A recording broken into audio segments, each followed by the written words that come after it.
안녕하세요. 실내 품은 열정맨입니다.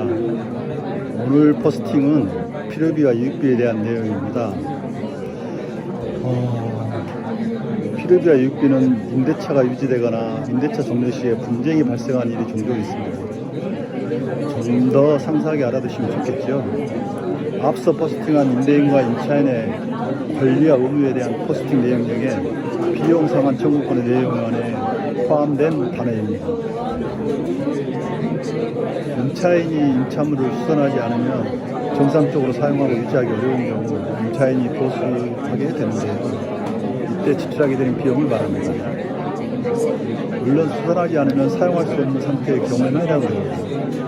벽을 보수한다거나 누수, 냉난방 시설의 하자 등을 포함한 공사가 포함되는데요. 상당히 부담스러우신 비용 지출이 있을 수도 있습니다. 필요비를 임대인에게 청구할 때 상환 청구의 시기에 대하여는 임대인의 동의 없이 비용 지출 즉시 청구가 가능합니다. 임대인이 사용 수익에 필요한 수리는 임차인이 하기로 한다와 같은 특약을 계약서에 포함하게 되는 경우가 있는데요. 이럴 경우 필요비의 상환 청구권을 행사할 수 없으니 주의해야 합니다. 임차인이 별 비용을 들이지 않고도 수선할 수 있는 사소한 경우 또는 임차인의 사용 수익을 방해하는 경우가 아니라면 예를 들면 사오기 개체, 자동문, 건전지 개체 등은 필요비에 포함되지 않습니다.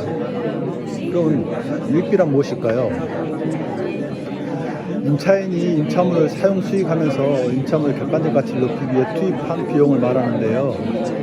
임대차 종료 시에 가액의 증가가 현존하는 경우 그 증가에 또는 임차하며 임대인에게 임차한 목적물의 구성물이나 기타 사항에 대해 임대인과 합의하여 추가로 부담하신 금액이 있다면 계약이 만료 시에 목적물 반환과 동시에 그 추가로 부담했던 금액에 대하여 상환 청구할 수 있습니다. 단 임대차 종료 후 즉시 하지 않아도 6개월 안에만 청구하면 가능합니다. 벽체 수리, 담장 수선, 화장실 교체, 건물 진입 개설, 바닥 포장, 건물 도색 등이 포함된다고 할 수 있을 것입니다. 필요비와 유익비는 계약할 때 그 내용에 대하여 가능하면 상세하게 해가해 정해놓을 필요가 있습니다.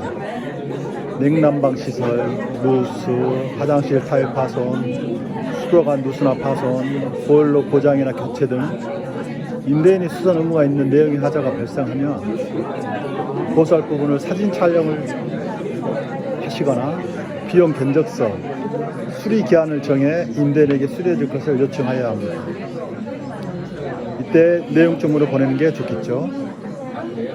정해진 수리 기한 내에 수리를 해주지 않아서 사용 수익하기 불편할 경우 임차인이 결국 수리하게 되는데요.